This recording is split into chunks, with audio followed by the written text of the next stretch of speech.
Now, as a family member, what do you do when the alcoholic in your family actually succumbs to the disease and passes away? Or if you disassociate from them as a family member and you're ready to move on?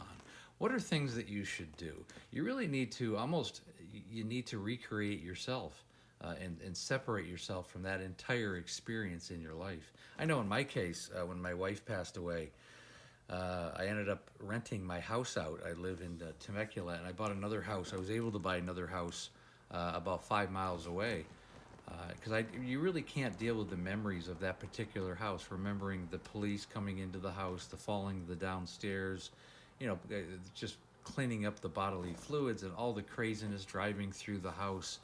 And you really need to disassociate yourself from the madness that put yourself through and the alcoholic went through as well. And it's really important to pivot and maybe take a different direction in your life. And I think other things that really helped me to get through that whole era in my life, and for my son as well, is that we donated all her clothes, and she probably had close to 1,000 items, and most of them we took to the Betty Ford Clinic in Palm Desert, and really for women who were in that situation. Betty Ford Clinic is a famous rehabilitation facility, and a lot of the women there are not in the best situation, and they needed clothes. So I donated really the bulk of her clothes, gave some away to friends. She had a BMW X5, that the one that she had driven through the house, and I actually donated that to, I guess it's called Cars for Kids.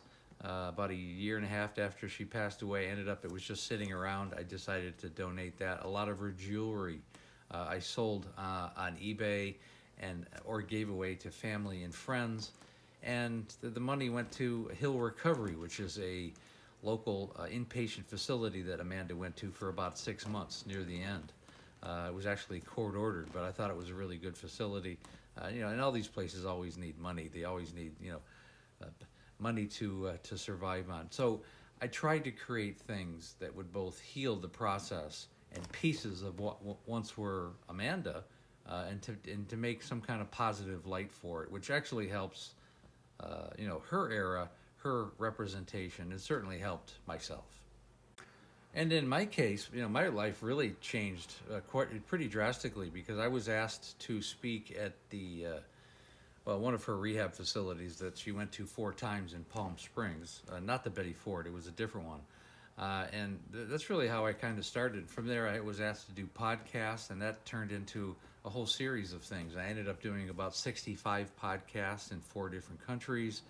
And I really shut down my insurance business about a year after she passed away, because it had been our insurance business for a long time, and it didn't feel the same. So I didn't really want to do it anymore. And I've really taken up talking about this issue, and that developed into the coaching program, and obviously her memoir that I wrote, that took quite a while and a lot of energy to put out, which will be coming out soon.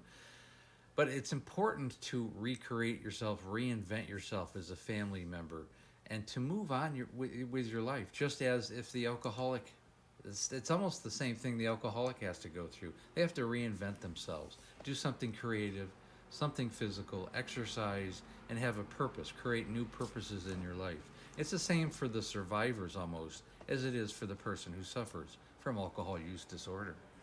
And again, if these kind of ideas resonate with you, I think they're important for family members, because really my coaching program is all about helping the family and the alcoholic. You have to bring them together. So it's not just the alcoholic, because it's a family disease. And when you're ready to work with me, schedule a breakthrough call one-on-one in the link tree in the bio. Set up a Calendly link. That's called a breakthrough call. Also, please like, share, and comment. We also have a Facebook group called There's an Alcoholic in the Family, which is starting to grow. It's the second group, and it's starting to take off pretty well right now. And again, every Monday through Friday, I go live about 6 o'clock Pacific Standard Time, 9 o'clock Eastern Standard Time. And again, thanks for listening.